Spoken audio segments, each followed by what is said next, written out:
The hair is brand new, the skin is clear, and the lighting is good today. It is a perfect day to react to Rebecca Black's Let Her Burn.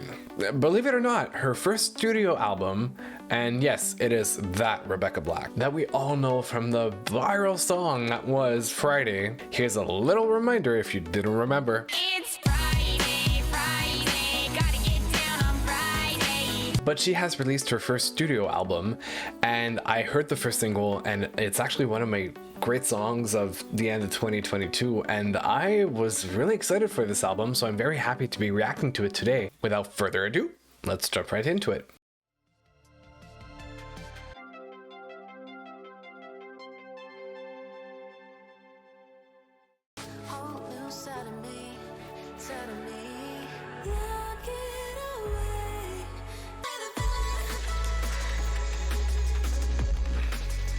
Okay, that was an intense first song. Production is great, really chaotic though, much like her album cover, and much like my life. Let me go through the lyrics real quick, because I did not pay attention to the lyrics whatsoever. I paid attention to so much of the production because it was really heavy. I mean, two possibilities.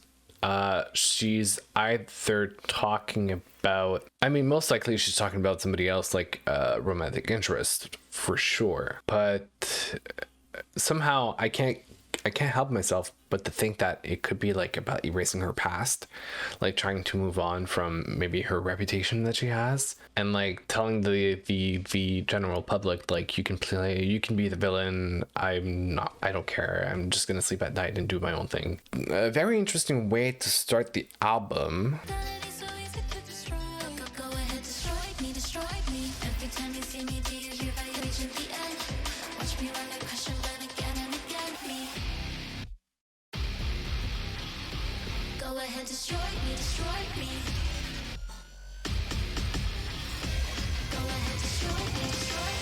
I feel like we're in a futuristic war zone area, and like there's like robots fighting humans, and like we're hearing machine guns. This is like chaos. Whoa.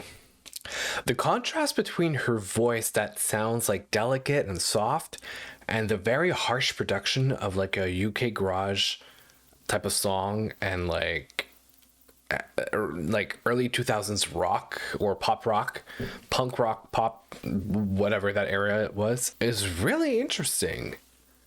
Somehow conflicting and very contradictory, and mind messing. Like, it's really messing with my mind, but I mean, definitely fits with the Destroy Me theme.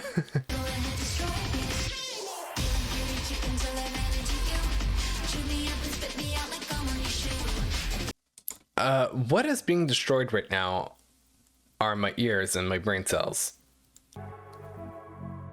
Doing favors. So many words to sleep here alone. What's wrong with me?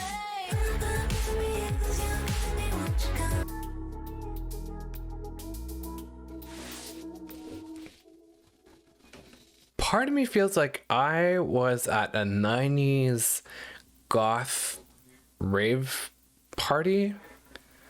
Another part of me feels like I'm on acid right now.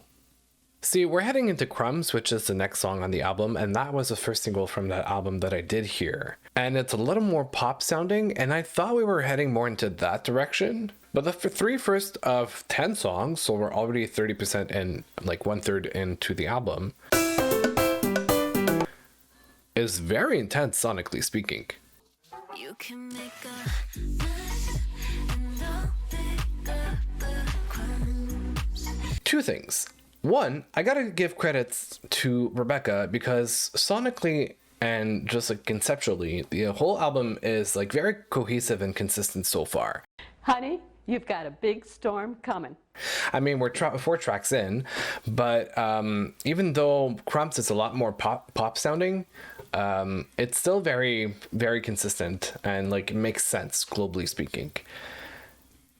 And two, what was my second point? Oh, that's what I wanted to say. Rebecca, we have to talk. Just from the 3 titles of the last 3 songs, Destroy Me, Misery Loves Company, and from what I understood, you were referring to yourself and how you're willing to accept crumbs. I think your bar is set low for yourself. I have hope in you, and I think you're worth more than that. We gotta work on your self-confidence a little bit. I hope by the end of the album, your self-confidence has worked. Well, I'm reading that titles and sick to my stomach. What am I gonna do with you? Cry hard enough. We need to work on that, Rebecca. We need to work on that a little bit.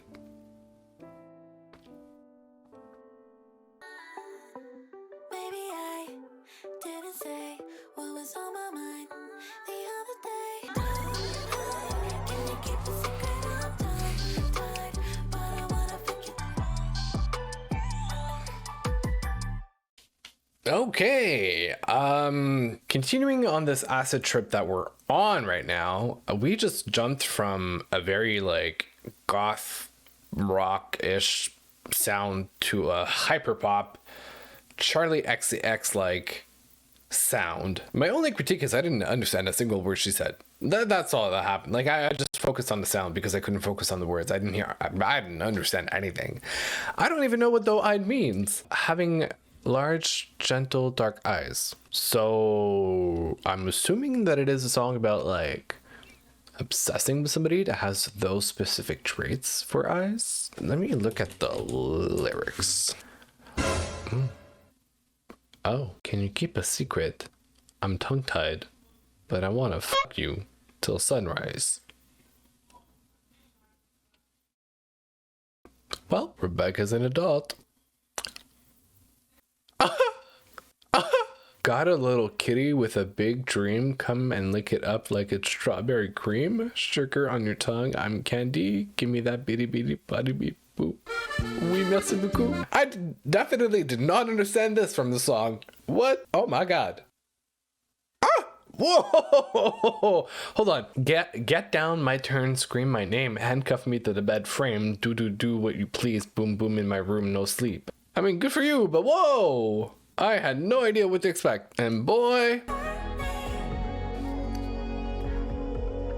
And now I'm sick to my stomach. Again before I did.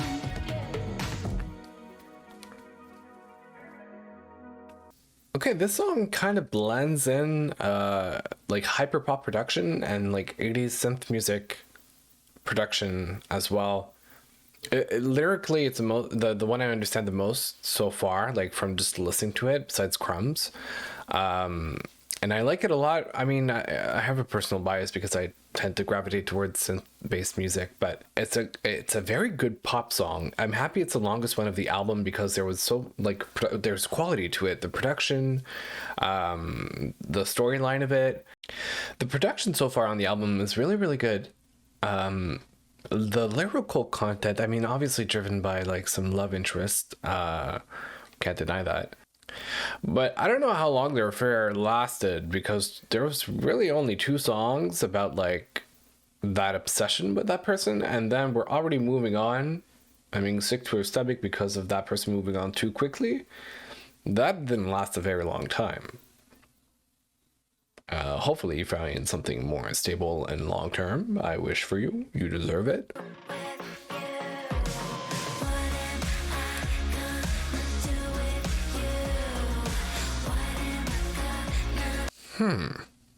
I mean, I don't dislike it, but like, I can't make up my mind about it. But now I'm realizing, however, that, and I'm reading the description of the album, it says basically that the album was self-released by Rebecca. And it's giving a lot of like indie vibes, like the very non-typical music you would find on the radio. So I understand how that project took that direction. I didn't expect Rebecca to go in that direction though. Like I didn't expect it to be so dark and heavy in terms of music, but I think it suits her. And I like the contrast so far between her voice and the production of it. It's just, I have a bit of a hard time keeping up with some of those songs. Mostly because they're kind of throwing me into an acid trip. So my coherence is not 100% there. Other than that, I mean, it's not It's a sound. If you like that type of sound, you're gonna like the album for sure. Maybe I didn't grow old enough. Fantasy love's a loaded gun.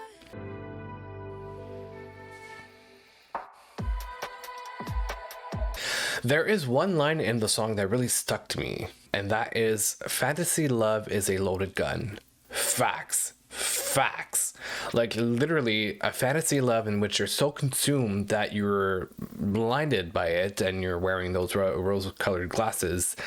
It makes you make mistakes and makes you do things that you would have never done before or that are completely out of character. And sometimes, if not even oftentimes, to your own detriment. And that is, I think that's a wake-up call that you get after. So like I think honestly so far lyrically, Cry Hard Enough is what I like the most. It dove a little deeper and had more like emotional depth in the story of it, so I like it. It's very interesting. Hungry for the blood of a beautiful thing. Everybody's got somebody that fucks you up. And I'd be lying if I said I wasn't jealous of you too. Look at you.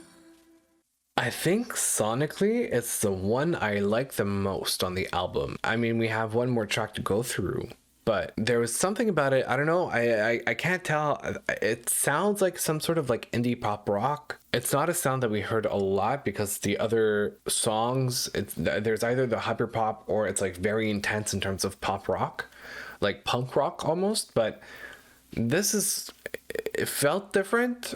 I mean, so far, like obviously the whole theme of the album and I think that's what I'm understanding. The theme of the album was really that obsession with that other person, the toxicity of like that obsession with that person and having a very hard time letting go, which makes you put your bar very low and you have to deal with that and the effects of that. It ties in, that song really ties in very well at the end. I have no idea what to expect for the next song. Like I have no idea whatsoever, but it makes for a very interesting album. Pendants coming back to bite me. Do you really like me? Don't think that performance is working. Every time I try to put on the armor, just like my mother and father. Okay. My brain feels like a Windows computer that was hacked by a virus. And like everything is melting inside. That album gave me so much whiplash. It felt like Charlie XCX, Arcade Fire, and Paramore got together in a room and got in a fight to win over as much of the album as possible.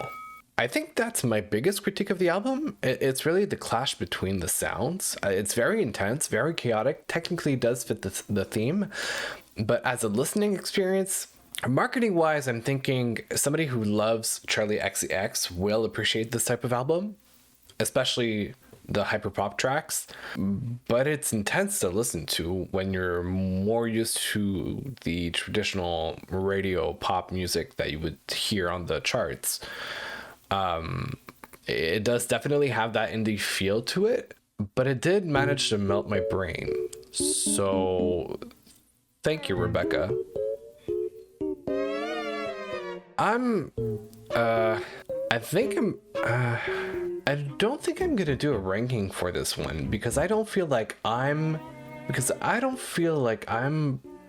big enough of a fan of that type of music to be able to rank the songs. Like to me, they're pretty much on par with each other. I do want to say that Crumbs as a single was very smart because it was more pop sounding, which grabs more attention. Which is, marketing wise smart to do. I did like the production on Sick to My Stomach. I really like Crying Hard Enough because lyrically especially it was much deeper than the other songs and to me it stood out. And there's Look at You that was production wise interesting as well. Okay, so I'm going to go lie down and recover from this I hope you enjoyed my reaction. I hope you're not as confused as I feel like I am. And I'll see you next time for another reaction to an album that hopefully will not melt my brain like it did. Yeah.